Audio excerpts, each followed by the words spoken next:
Northern Spark is an annual Nuit Blanche event, which means dusk to dawn, and we have hundreds of artists presenting hundreds of projects, all during one night. And we also have dozens of partners, some organizational partners, including the Soap Factory. And this year, once again, Soap Factory will be presenting a really wonderful project by Patrick Gantert at Union Depot in Lower Town, St. Paul.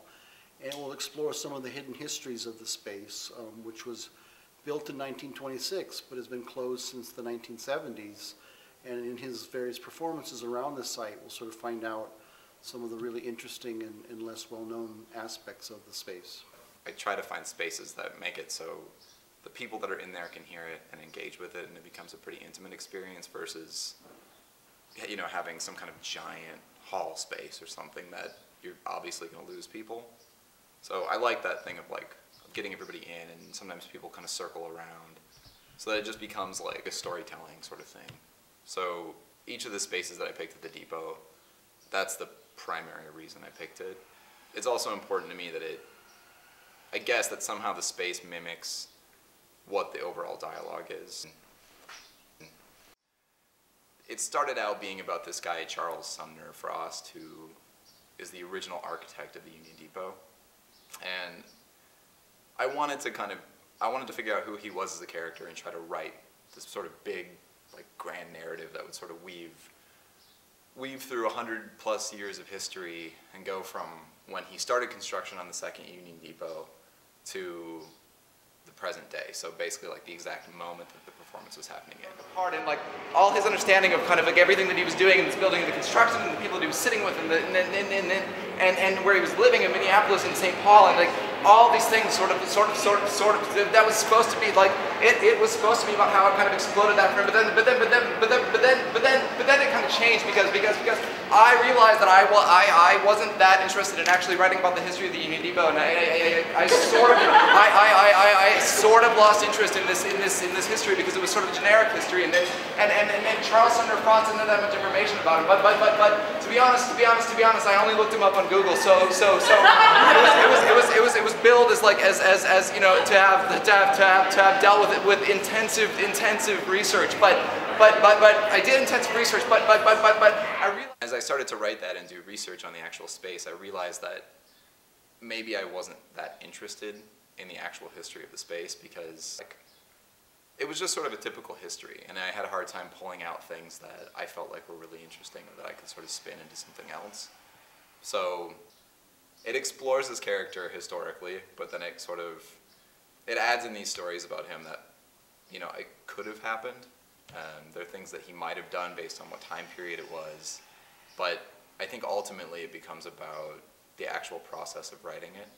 So instead of having these stories be solely about Charles Sumner or solely about the Union Depot, they sort of use that stuff as a jumping off point or as a metaphor for these bigger things about, you know, what it meant to write it, what it means for all these things to be put together. The depot started in 1923, so it was basically like taking Charles Sumner Frost and making him, instead of a guy, because I was initially, so this is going to be in a different performance, but it was initially about him and the sort of history of this guy, and I realized that I was less interested in the actual history of the space, and I became more interested in sort of like what these things could mean and what it meant to actually write about the history. So instead of actually being about Charles Sumner Frost and being about the history, it became about sort of taking that guy and moving through 100 years of history. Something that I'm always interested in everything that I'm doing is anything that sort of sneaks into the process along the way. I really try to be sensitive to that stuff and not shut it out. So I feel like there's a lot of disparate things that are woven in,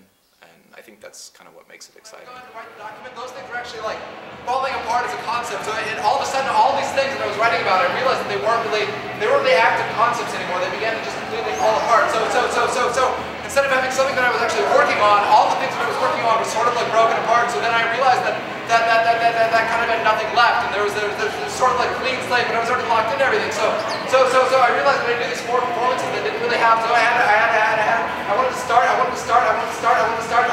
first two and make it feel like there was actually some kind of storyline, but then like slowly through this third one to actually get rid of those things, so that during the fourth one, which is during the fourth one, which is reappearance during the fourth one, that those things could kind of like loop back in and actually form some kind of more coherent whole. The process of writing it has been interesting for that reason, just that I felt like it started off on all these tracks that were going to be pretty linear, and then in the end, it was all those tracks kind of dovetailing back together. Learn something about the Union Depot, or that you're feeling like you learned something about its history and the history of St. Paul. Instead, it's supposed to be about actually like being able to sort of construct something that actually doesn't end up into anything. Instead it piles up all these concepts to sort of put them together. So imagine yourself standing in that spot. It happens in a lot of big cities, but when you walk around, you'll see lots of litter and just trash everywhere. And things happen to those pieces of trash. Like certain things happen to them as they sit on the ground for a number of days. Like if somebody throws a coffee cup on the ground after they're done drinking it, you know, the first day it'll be like the normal coffee cup, and then maybe the second day it starts to it bends down a little bit. And then on the third day, it's like enough people have stepped on it that it becomes this like other shape. And then if it rains or something, it'll actually get, like they're actually embedded in the surface of the cement. So when you start to walk by them, they look almost like they're fossilized or something. So a lot of these things that feel more like stuck on to the image, like this White Castle box, are actually just, I was kind of walking around, like walking to work or whatever, and I would bring my camera with me and just shoot really high-res images of this stuff that looked like it was, I guess, like embedded into the surface of the sidewalk. And for each performance, there's like a big vinyl image that covers part of the floor.